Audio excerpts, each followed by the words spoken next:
What's up, guys? It's your boy, Barça Boy 103. Today we're going to be doing the match preview for Borussia Dortmund versus Barcelona in the Champions League. Just 3 games remaining now for the final group stage matches, where Barcelona are in a good position but still need some points to guarantee a top 8 finish, and they come up against, they would say, the most difficult game of the group stages, alongside of course the Bayern Munich game at home, but this being away from home has extra more difficulty factor added to it. But before we get into it, make sure you guys smash that like button down below. Let's try to get to 200 likes on this video. It would be very much appreciated. And also, if you are new, make sure you subscribe down below if you haven't already, and let's get into it. Kickoff time for this match will be taking place at 9 p.m. local time, the irregular kickoff time in the Champions League. And this match will be taking place at the Signal Iduna Park in Germany, which of course is the home of Dortmund and known as one of the most hostile and loudest atmospheres in European football. And the referee for this match has also been confirmed. On the pitch, it will be the French referee François Loxier, and on the VAR, it will be the Dutch referee Dennis Higler. Let's start off by taking a look at the Champions League table, where Barcelona are currently sat in 3rd place in the Champions League on 12 points after playing 5 matches. We of course have 4 wins and 1 loss. And our opponents, Borussia Dortmund, are in the exact same position. We are ahead of Borussia Dortmund based on 3 goal difference. Despite they won one of their games, I think, against Celtic 7-1, and we're still ahead of them on goal difference, and they of course have the exact same record. It's very, of course, seen that we have the same record as these 2 teams. And the same thing also happened, by the way, for the Brest match. But of course, that was at the Montjuic, and now Brest have dropped all the way to 11th place in the Champions League. But based on how the Champions League is going, it's very, very prominent and very likely that all Barcelona need now to get a top 8 finish guaranteed is 3 more points. 3 points from 9 games from Dortmund, Atalanta, Benfica. Just 3 points are needed to secure top 8. Of course, you want to finish as high as possible to get the easier opponents all the way through, but with this kind of Champions League format, you just never know. But we're only, of course, 3 points off the top of Liverpool. I believe they're playing right now against Girona, so just down the road in Catalonia. So we're in a very, very good position, and honestly speaking, I think we're in not a comfortable position, but we're in a position where it's, in our own control. We don't have to rely on anything else. We don't have to, be worried about anything else, other teams winning around us. It's just on us, really. For me personally, top 8, just finish there. That's all I really care about. Preferably in the top 5 would be nice, because 6, 7, 8, you'll have to face, harder opponents from the round 32. So I'll try to finish in that, top 5 area, and for me, that would be a big bonus. But again, a testament to how hard this game is, because Dortmund do have the exact same record as us so far in the Champions League. Let's now take a look at our opponents in Borussia Dortmund, one of the most historic clubs in the history of football, the 2nd best team in Germany historically, and probably on the pitch a little bit. They're top 3 with Bayern Leverkusen rivaling them.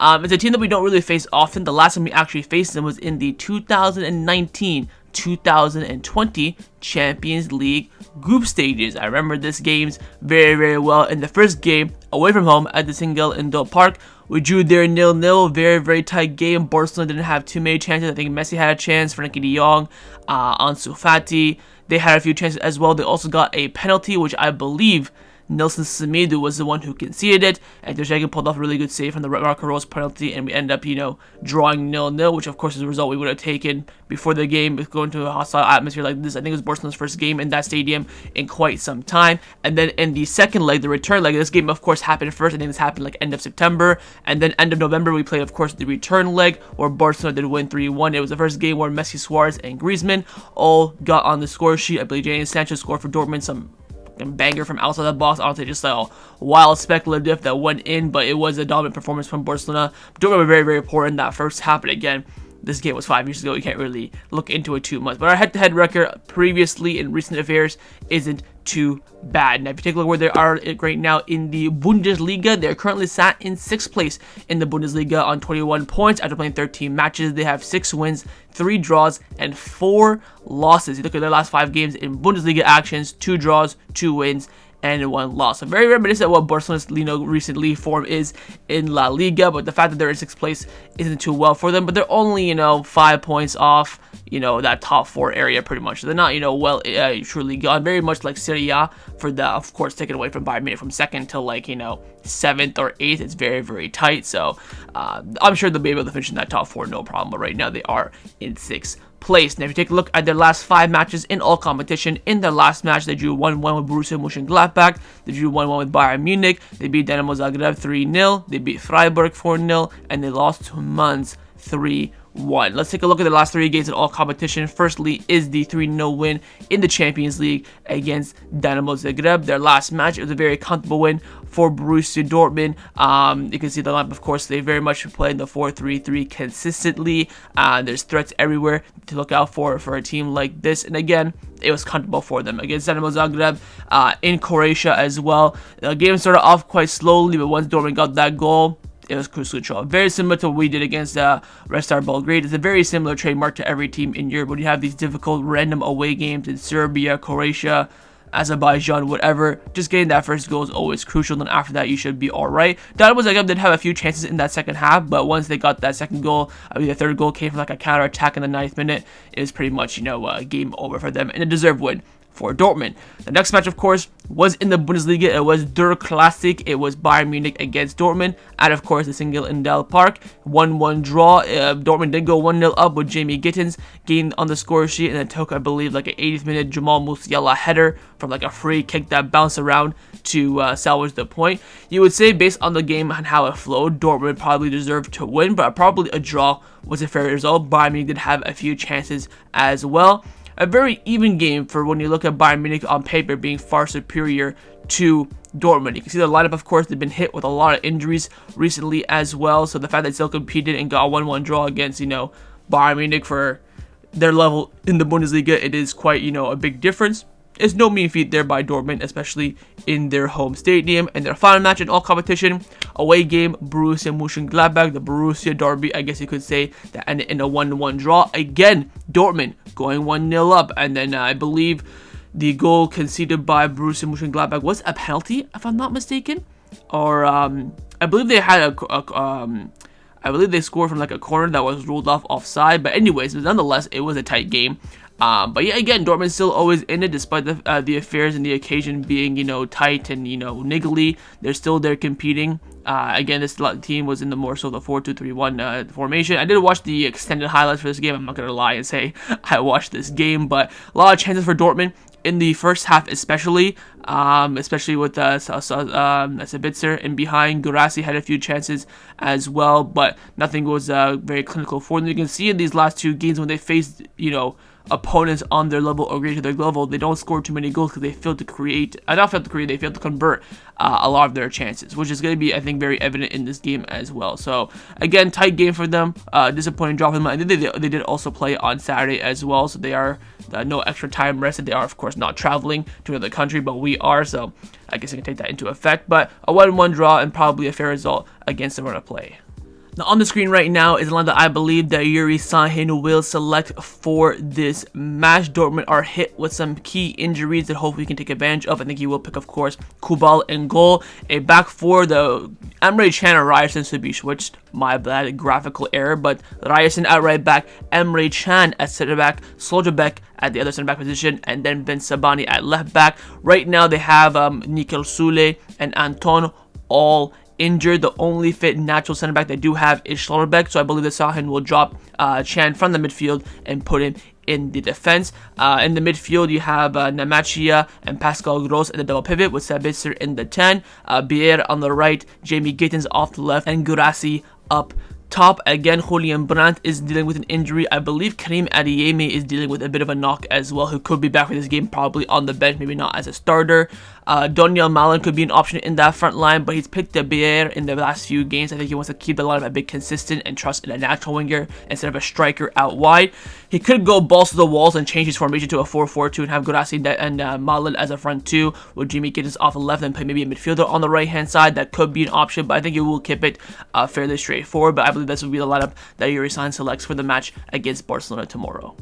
So overall, final thoughts on Borussia Dortmund. I think they're a very good team. They're very well managed by the manager Yuri Sahin, who of course has come in the last summer, a Dortmund legend, coaching them, his first coaching job as well. He'll have to a great start. Now they're kind of, bumping around, win, draws, and loss all over the places. They're a very, I would say, inconsistent team, but a team that can definitely cause danger, and a team that does turn up in big games despite not winning that many of them. In terms of players to look out for as well, there is quite a few, and the main one to look out for is of course their left winger Jamie Gittens, who's having a very, very good season. The Englishman, very, very good dribbler, great pace, and he's been finishing a lot of his chances. I'd watch out for him.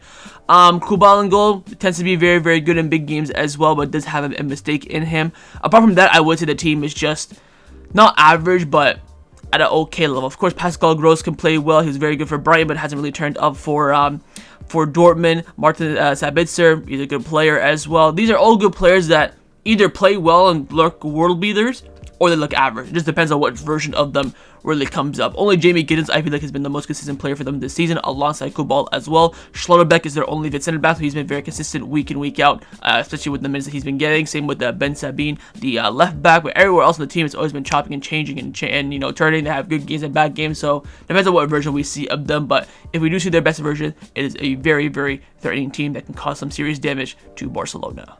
Let's now take a look at the squad list. The squad list for this match has been released and confirmed, and it is as follows: Cubarsí, Balde, Araujo, Inigo, Gavi, Ferran, Pedri, Lewandowski, Raphinha, Pena, Torre, Fermin, Casado, Victor, Yamal, Olmo, De Jong, Kounde, Eric, Szczesny, Arcelaga, Fort, and Gerard Martin. So no surprises apart from one. Ronald Araujo has officially received the medical green light and is fully fit to play football. Very unlikely he plays this game though, according to having Miguel from AS. He's just going there to train and just to get back to use to traveling and stuff like that.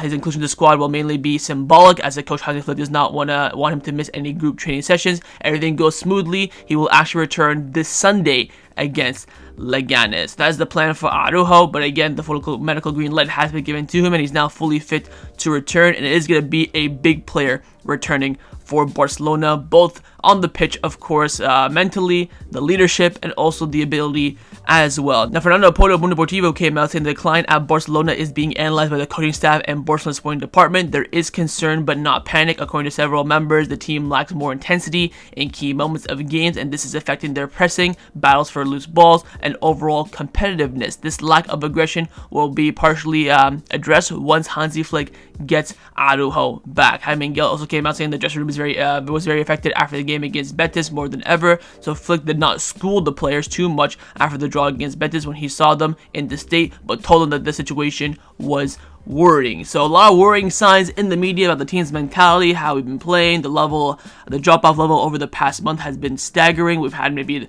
one good game against Mallorca. The rest have been shite since the Clasico Bayern Munich doubleheader. So there are worrying signs there, but the squad and the player and the manager believes that Araujo could be that extra incentive, that extra injection the team could need, not only for the player's ability, but also for the mentality as well.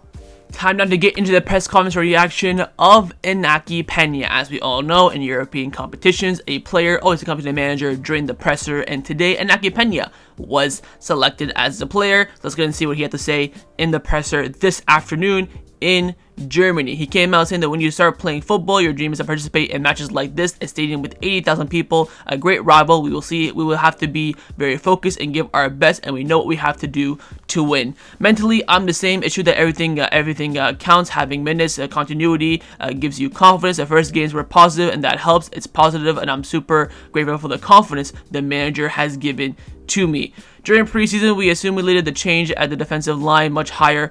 For that, everyone has to press, and all the players with such a risky methodology have to be at 100%. Again, talking about the high line change during the summer with Flick coming in.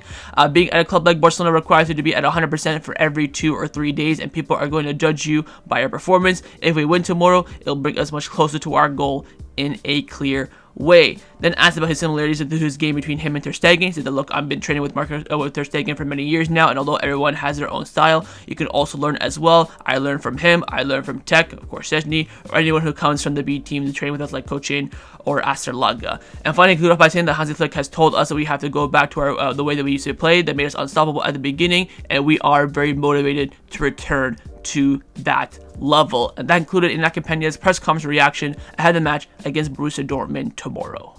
Time now for the press conference reaction of Hansi Flick, who of course spoke immediately after Inaki Pena. But let's go and see what the Mr. had to say this afternoon in Germany ahead of the match. He came out saying, "This is one of the most beautiful grounds in the world with a spectacular atmosphere. I think this fantastic atmosphere which motivates the players a lot. There will be matches in which we have shown our quality, and it's normal sometimes to have matches that were not so good. We have a very good squad with young players, others who are recovering from injuries. It's normal, and we're not always going to be at 100%, but we have to have confidence in ourselves. After the match against Atletico Madrid, there will be a break, and then we might see a more mature team. We are very happy to have Araujo back. He's a player who encourages his teammates, and I really like that. Again, that's what I talked about earlier. We will see how he is tomorrow and at the weekend. The plan is for him to play, but we have to see what happens because we don't want to take any risks." He also mentioned that this injury that he's recovering from has a high chance of relapse, so the club is extremely cautious. There are many factors, but you have to have a philosophy as a team.